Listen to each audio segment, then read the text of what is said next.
And you're welcome back to Prime Morning here on Joy Prime. Many thanks to you for sticking with us all through. We're just trying to wrap up the conversations here on Prime Morning. Kofi Hayford, I'm doing this with Rosalind Felly.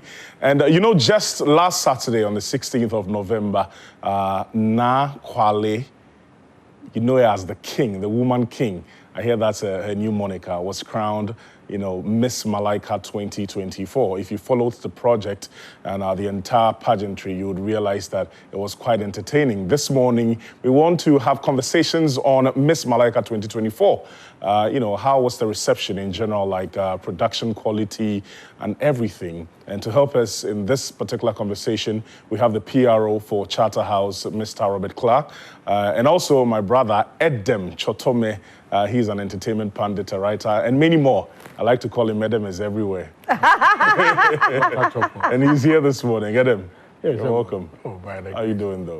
We tired, but Charlie, you can't sleep. No, but sleep is good for you. Oh, yeah. I mean, you can't sleep as in, you cannot relax on the excuse of you tired. Of being tired. By the sleep, yeah, you go sleep, but you can't sleep. Rob, you're welcome. Thank you. It's great to have both of you. Miss Malaika and Matters Are Rising, your general overview. My general overview? Yeah. Oh, he's the organizer. I know. Yeah. I mean, it goes without saying. 12 weeks of an amazing transformational experience for the ladies. Two months prior to that, activities starting. It's been an amazing 5 months of, consistent work, and we are proud that we have been able to use a platform to empower women to be able to project the values of the modern day woman, urban woman, to speak a little bit into their future, empower them, give them the winners, clearly some tangibles in terms of benefits. The intangibles are quite extraordinary and enormous because of the transformational journey they went through in terms of what they learned, each of the phase of the project. And I think the benefits are just countless. And beyond that, there are even opportunities tied to companies that they worked with during the process, asking for or giving opportunities in terms of people have showing interest if they would like to have some form of internship and all of that. So I think that it's been an amazing experience, and if there is any reason why we do this, is because of all the benefits associated not just with the ladies who participate, but even in terms of organizing an event, the fact that you're giving employment to people, the entire process, stage, light, sound, all of that. So it's a very good economic activity. We are happy that we have partners like you who are on board, and that's the reason why we're able to churn this out to make it quite beautiful. So if you look back over the years, what would you say is that one thing that stood out for you in this year's organization, the preparation, and how it all panned out at the end of the day? I'm happy that we are able to attract the ladies, the right kind of ladies who are able to carry the mantle forth year on year, and that's quite an exciting thing, because you see, you can invest everything you can, but if at the end of the day the system chooses the wrong person, continuity becomes problematic. So when the system is able to choose the right person and for the program to continue, you're always happy about it, And then when you can actually feel it when the right person is chosen, because you begin to hear what everybody's saying, and everybody goes like, this is a person we're all rooting for. So we're happy when the system is accurate, because you put systems in place to ensure that it does what it's supposed to do. So yeah, we're quite happy that it is what it is right now. Adam and Rosalind, did you tip Nakwale for the win, though? For me, I mean, I had, from the onset, I had somebody from my church in, so... personal interest. Yeah, there was that personal interest. That's Denise. She was part of the top 10. She made it to the final, but later she couldn't make it to the last 5. Right. So, I mean, church, our pastor, actually just a prayer temple. Our pastor will bring her in phone and ask us to vote for her. So I was supporting her on social media platforms. And she was doing well and was able to make it to the last 10. But I think as it was going on, I discovered that some of the ladies also had some interesting, gifts, and it came to bear. There were some people who were like, the favorites of the audience, like Whitney, Marie. I mean, so at a point, it was between about 5 girls, and Lucille also turned out to be very. I mean, one of the biggest assets she has is her ability to speak. I mean, she's very articulate. I mean, when she's speaking, she's able to convince you, and I mean that aspect of her brought her to. I mean, she always looked strong amongst the other girls, and that was what she had over the other girls I was tipping. So I wasn't surprised that at the end of the day, she was able to carry the day. And she won Miss Talent as well. So, I mean, clearly, I mean, it tells you that the ability to speak is not just a fluke. I mean, she also has the ability to express herself in other ways. So for me, it wasn't surprising that she came out, I mean, ultimate among all the other ladies. I see. Well, for me, I had a conversation with Lucille over, I think, on Wednesday, and she did mention that she wants to be a TV presenter one day. So I gave her the opportunity to host, and she was amazing.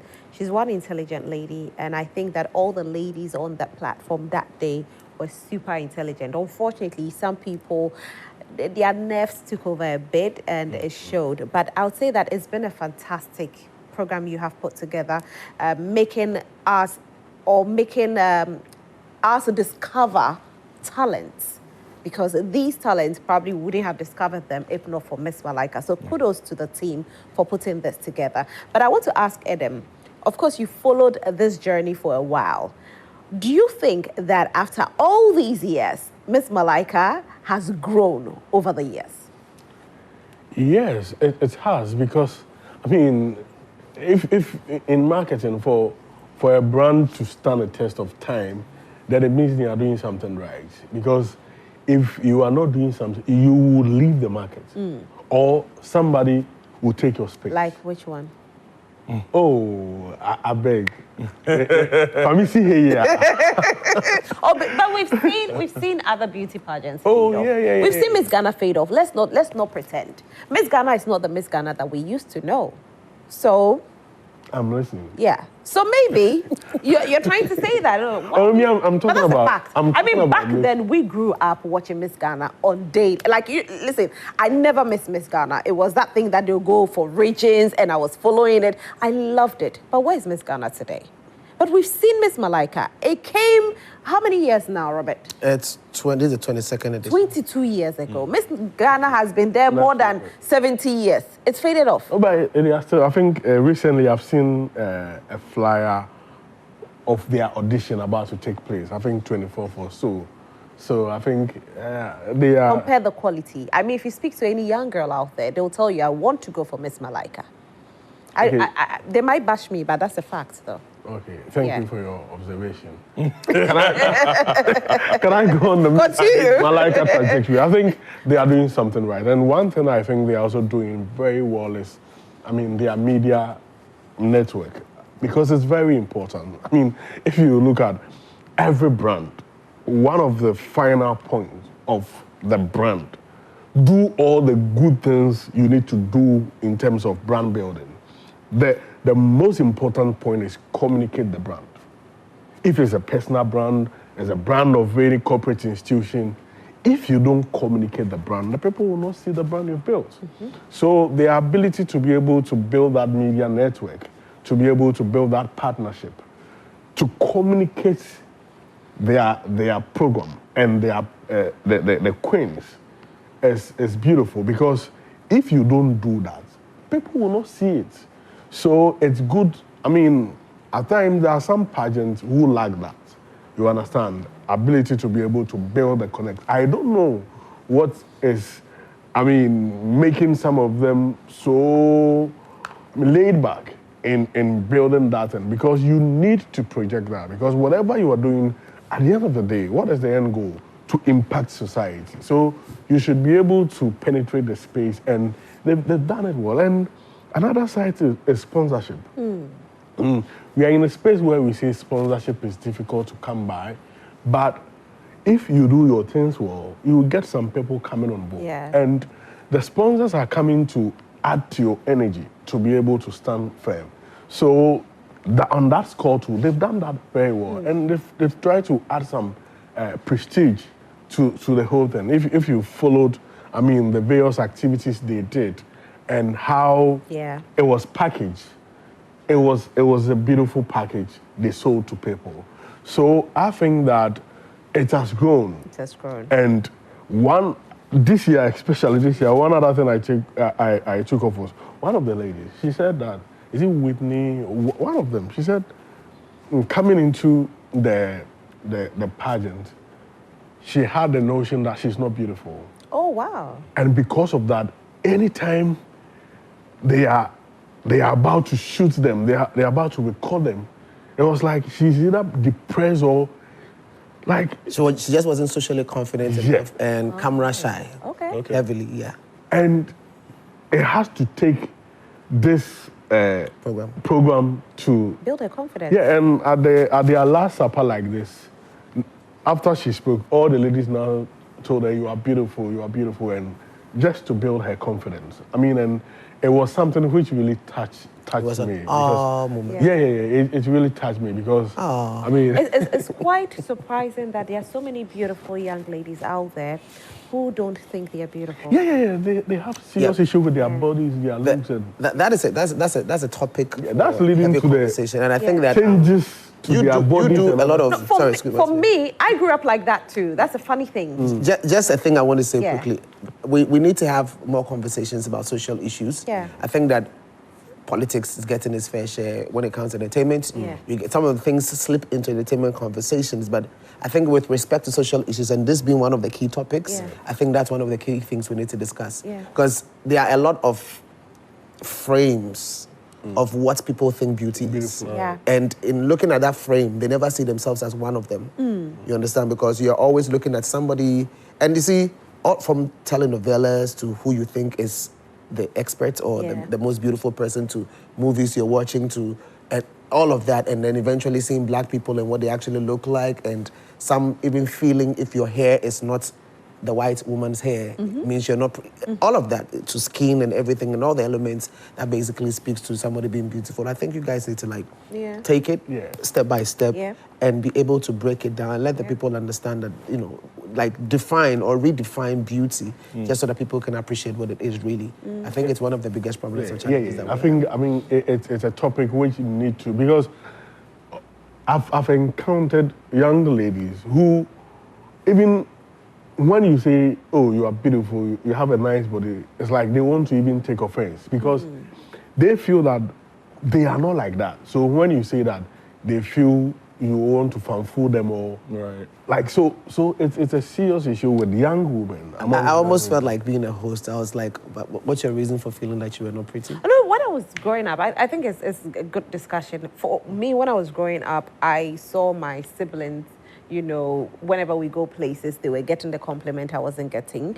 Whenever I was in the midst of friends, they were getting the compliment I wasn't getting. And I think that society plays a vital role in that. Because you go places. I remember going somewhere there were these Nigerians that had visited us, and my parents asked that we go play with them. And then we got to a place, my parents were not there. And then the parents of the Nigerians were like, oh, these are our children. And then one woman goes like, oh, that one is not your child. She's black, you know? And I was like, probably like 10 years. So you can only imagine how that killed my confidence. And we passed these comments thinking that they are children, forgetting that they will grow up remembering, and it will affect them in a way. So it's kind of kills their self-confidence. So what I did and how I overcame it was I started speaking positivity into my life. And when I was in secondary school, I remember I joined a beauty pageant, and you know, I came in second, and everybody was saying that, oh, why did you join? And I turned to a friend of mine and I said to her that, you see me like this. When you see me after school, you'll be able to look at me because I'll be very beautiful. That's what you like speaking prophetic declaration. When we completed school, a year later, she met me and she said, Rosalind, you said something. I said, what? I didn't even remember. She said, you told... Because she kept like... She said, you told me that when I see you after school, I won't see you because you'll be beautiful. You are beautiful. This is not the Rosalind I knew. Rosalind, you are beautiful. That is it. I'm actually saying it now. Thank you very much. but on the same tangent, Rob, so for a pageant like Miss Malaika, what do you look out for with regards to beauty? Yeah. Okay, so it's we look at both things, inside out, so figure, face, and then we also have the elements that are deep within. But then again, you'd realize that everybody's on a different timeline. You meet somebody and the person is probably on, if you have timelines and somebody's like on level 20, you meet somebody that somebody's on 50, somebody's on 100. So there are different levels to everybody. Okay. When you put them together and you begin the process, then the DUDD begins to set in place. And when I say DUD, like people, you discover yourself, you understand yourself, you develop yourself, and then you deploy. So what happens is that most of them begin to discover who they are and how to understand who they really are, how to develop or project themselves, and that whole process. And then eventually you find out some people are quiet from the beginning, but somewhere midway, they begin to blossom, they begin to glow. And then you are like, okay, so they embrace who they are, their uniqueness, and eventually you realize that, they're out there. Sometimes it's also because you are in the wrong circle. And so when you begin to mingle with people like that, you realize, wait a minute, I'm also beautiful. Like, this is the top 10, I'm here. Yeah. This is the top 20, I'm here. Then immediately begins to work on your psyche. And then you're like, okay, this is it. Like, that kind of stuff. You build strong connections, and then the various lessons they go through, from communication class to big pitch to social etiquette, clothing, what you're wearing, all of that. Like, they go through all of this. So it's more like the modern day kind of woman, the package that you need to be able to become self-sufficient or self-reliant, or for you to confidently walk within the space. And that's what they go through. So each week comes with a task, and the fact that you win and you lose, also you learn from the fact that sometimes you don't always win. Yeah. And you need to be able to manage your emotions, and the fact that you also build your social media following and all of that, because you are getting some form of social equity, and the equity has to be projected in the right way. So you realize that in the past, most of the people who have been through the platform, they end up doing something media, or if you are following a particular career path, then you do that. But yeah, so these are the enormous benefits associated with the platform, and we are constantly thinking about refining the process to keep adding more value to people who are within the space. That's what we do. Yeah, that's nice. Adam, your personal definition of beauty. I want us to bring this conversation right. What's your personal definition of beauty? And I ask this because, most times people will talk about it, it's beauty is within, beauty is in the eyes of the beholder, and what have you, right? What is your personal view? What do you look out for, personally, when we say beauty? I will bring my Rob, you go help me. Question comes right. Give him your respect. Just mention respect. For me, it's a big question. I want us to settle on that. No, I'm going to look into which camera works. Okay, I need this part of the video. Okay, I'm not. And Adam stammered. Simple. It's not easy. Ali, as you personalize them, it can matter that. No, I'm going to come back to Rob anyway. I want to find out his personal definition of beauty. I think my personal definition of beauty is more natural. What do you mean? Not a lot of additives. I'm not too much of heavy makeup people, lashes, and I'm not that the fan of those kind of appearances. I'm more of a natural person, and yes, have something there and here. What do you mean? What do you mean by that? Oh, yeah, every woman has here and there. You go where is here? Where is come back? You see something here and there. Right. With just some natural looks. I'm fine, And I don't even do colors, whether black, whether. You don't mind. And the in comes here. That's your attitude. Okay.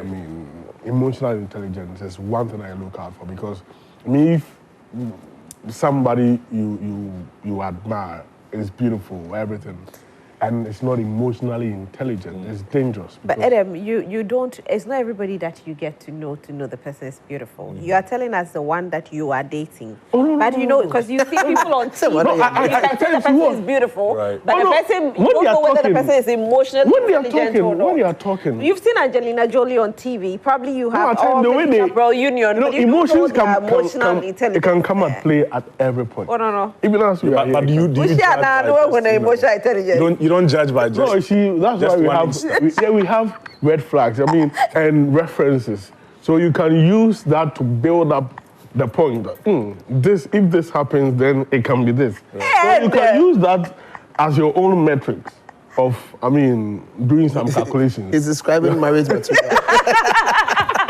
So you see, that's that's all right. It's a big question you have. That's all right. Because if you are not careful, you go bring study and you go create problem for somewhere. You know what I mean? Okay, so you were talking about ins, but let me come to your role.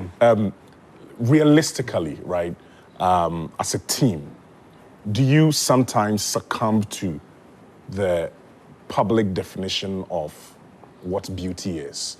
Curves, a certain facial details, because to be very honest, there are people that would not look beyond that.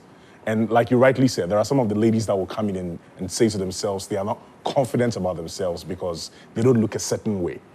As a team, do you have specific physical details that you look out for?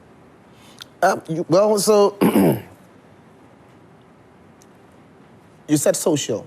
And that's one key thing. You can't run away from doing a program that is meant for the public and not take into consideration what public looks out for when it comes to some of these things. However, you want to look at it from the perspective of the authentic nature of the black woman or the authentic nature of who we are as a people. And so all of these elements serve as a guide, not necessarily this is how it has to be automatically. Because you realize that even if you look at the top 10 that we had, they didn't all look the same way. And some had different body features in terms of variances, but it wasn't like one specific type representing everybody. You understand? So we embrace what beauty is in holistic terms, and when we do that, we also allow what is inside of you to be able to project to you further. Right. And that is a reason why on the night, even though we have selected 10, then we begin to cut down based on whatever is within you. Because we don't just want pretty, we want pretty and brilliance put together, you understand? So we want to be able to check that and ensure that at the end of the day, these two are, working hand in hand or are in tandem, and then we choose that, and we use that as a guide to select who the winner ought to be, because we are not going to be looking at you throughout your reign. You are going to be doing, you'll be up, you have a mandate, you have a task, you have things that you're going to be doing, and obviously, how sharp you are will play a key role in that particular space. And so that is a criteria we use, both what you see and what's within. Inside. Yeah, that's why we say beautiful inside out. Okay. And there's something I observed from this year's program when it comes to the cooking. It seems most of the girls were caught off guard with the kind of dishes, because it was very local. Kokonte, apepransa, two wedding cutting quine. Right. Like most of the girls, it's like there's some elements of our culture which, you see, the way our society is now being built, most of these young girls, they cook jollof. You see, and one of the ladies was even saying that the mutual that wedding cutting quine, they have to go the scientific way because they didn't know how to do it, locally. So they have to do some mathematics, chemical mixture and stuff. You understand? So like the apeprensa there, one lady there, it was wahala. Then the kokonte. You see, so it's something. If we are not careful, a generation. So they will also train their children, and it will get to a point that, Charlie, some of these food, it will be difficult. And it's good that the competition had that. Yeah, just to quickly add to that, you realize that you're dealing with Gen Zs, you're dealing with people who are heavily influenced by everything outside. They are constantly on their phones, data, giving them a window into the rest of the world, and then the majority of the influence is coming from outside. So if you don't take care, you lose touch with these things. So on a program, on a platform like this, where you have women watching women, and then the men who love the women watching the same program, you want to be able to highlight some of the elements of culture. And so we did a cultural night where I actually learned a lot of things, because there were quite a number of things I didn't know. But we paired them together. It was supposed to be teamwork, and they were supposed to go into areas not necessarily theirs. So pick something from a region that is not necessarily yours, and then come and pitch it, present it, and sell it. So then you had to dig in deeper. Then you also have the opportunity to do the cooking, which is also an element of culture, and that was also placed at the forefront. So by the time you finish this element, you realize that, am I really Ghanaian by birth, or am I Ghanaian by culture? Yeah, that's a huge question we need to be asking, And so I like the fact that the platform is able to project these elements, and we hope to be able to find modern ways to be able to constantly project the things that were bequeathed to us by our forebears, and then just to be able to ensure that the tradition goes on. So we beg the young girls, you for learn how to beg the parents. It's the parents. But you see, she has a very strong point. You for learn now. But you see, the thing is that the local dishes is not every household that consumes it. That's the thing. For me, my household, we eat fufu, but we don't pound fufu in the house. Because my father didn't eat fufu. So he's not alive again. Okay. So we never pounded fufu in the house. Okay. So none of us know how to do it. The only one I can do is the neat fufu, because I know how to eat, but I don't know how to do that one. And it's not any fault of mine. My mom also grew up in a Ga household that is more banku and kinky. So we know how to do the banku. No chio. Konkontetu, we never ate it at home. But if you tell me that we should do ampesi, like what we won at the just ended Made in Ghana fair, where we had a cooking competition, and my team, we won the ampesi and abum. So we can prepare some local dishes, but not all. I don't eat teasets. And so if you tell me learn how to prepare teasets, again, I'm now going to have to learn at the age of 25. Football age. So with the local dishes, you might pardon them a bit. But if you are a parent and you eat certain local dishes, make sure your children know how to prepare those local dishes. And some of them too, for our sake, Kofi is here. Speaking on behalf of Robert, learn them. That's how they hear you. Is there somebody you want to talk to? I'm sure. On your behalf. I am sure. Because the way you make one This be brotherhood talk. Because all this conversation about the fact that natural and I don't like, it's like he was giving a message to somebody who's watching the show now. You have a platform. It be brotherhood. This is brotherhood. No, so I'm sure you want to talk to someone. Support. You want to talk to someone in brotherhood. Brother. Just mention the person's name. I speak for brotherhood. but Rob, I'll come back to you. What has been the feedback from the girls themselves? And I want to channel that towards the direction of how you're trying to instill Africanism in them through your pageantry, right? Have there been excuses like Rosalind just said, we don't cook kokonte at home, we don't do this, we haven't been taught what language we speak, this and that and that and that, and so that's why probably I couldn't As for put the up language, my best. the parents have to teach them. So because of that, I haven't been able to put up my best, so maybe Miss Malaika should look at it from this direction. Have you had any such feedback? Okay, so we've had feedback. Feedback is always monitored from beginning through to the end. Okay. You don't wait till the end to get feedback. And whenever it's happening, you listen keenly. Now you listen to also be clear about something. Are you ready for a competition, or you're ready to give off excuses? And so clearly, when you are giving off excuses, you know you're giving off excuses because while you're complaining, somebody says, I haven't done that, but I'm learning. Right. And I'm willing to apply myself to ensure that even if I am not the best, I am not the last. So then, that's what's happening around you. Yeah. Are you going to give in to maybe your lazy whispers, or you are going to allow yourself to go through the transformational journey that you have been taking on? And I think that so far they have all, like anybody who walks into the space usually walks in with a lot of understanding, because most of them come in saying, like, they know the route, they know the episodes, they know the content, they know the task. They come in prepared. It was actually interesting that 2 years ago, Lucille went to Miss Malaika, was on the red carpet, she was engaged, and she said she came to observe and support, and that she was preparing herself to join. And then she joined this year, and then there she is. She's spoken to her future. So it's like, and I know quite a number of people who, sometimes you do scouting, all right? You engage people and you ask them, oh, I think, you're a good fit. You can join us. You can be a part of this. Tell you, I'm not ready. And then after 2 years, they call, I'm now ready. That kind of stuff. So they actually put in, they watch the project. They understand exactly what is involved. And that serves as the basis for them to prepare to get into the space. So yes, the feedback we keep getting, but then obviously, because they know what they are into, you don't really have those negatives coming through, because you would see your friend excelling. And obviously, once that happens, there's no way for you to lazy around. Challenges are things that, sometimes we just cannot do away with. You want to talk about a few of them that you faced this year?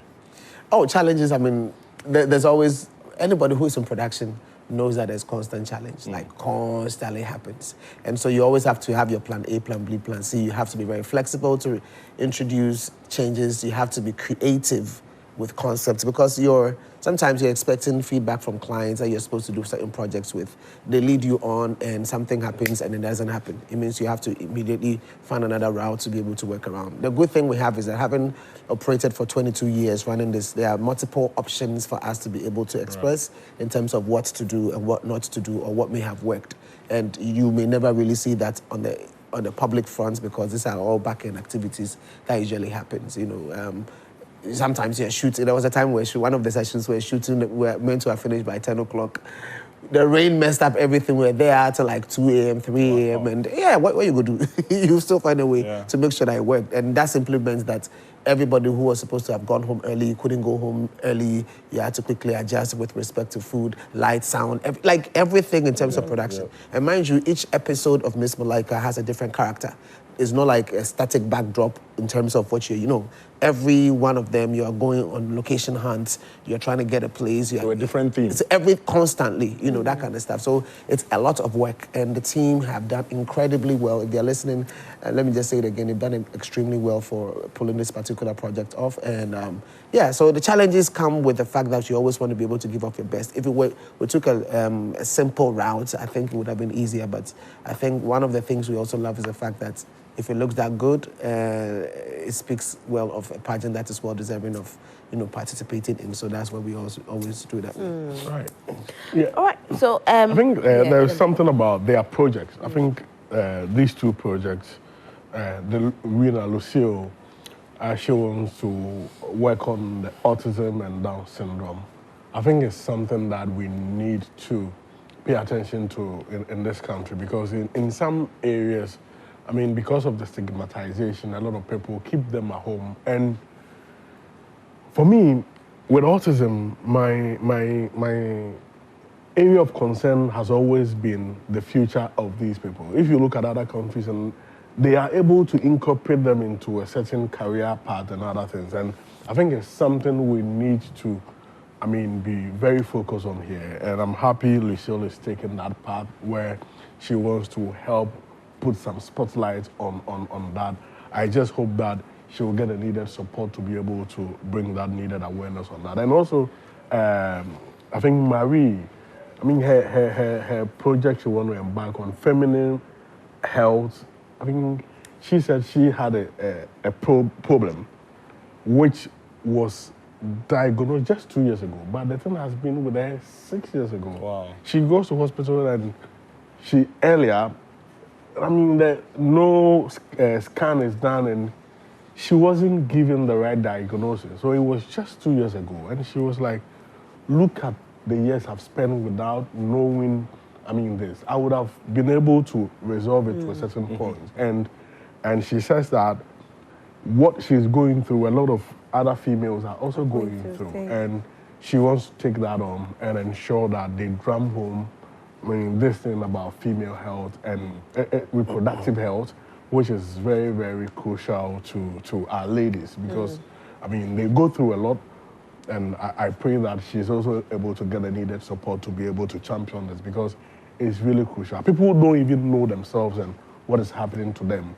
So we really need to help them. I want to appeal to you to help them achieve these. I mean, very necessary. I think that we need heroes within our space. And when I say heroes, it's not like you're waiting for somebody to appear from somewhere and come and solve a particular problem. If Rosalind decides that she's picking an aspect of issue within our society, something, it could be connected to women, it could be connected to general society, and focuses on that consistently for a year or even 2, she would become a hero and a role model to a lot more people looking in that particular space. He's talking to me directly. He's wanting to say this as well. So that's, but even more, we have these women who are coming up and they are thinking and dreaming of picking societal issues.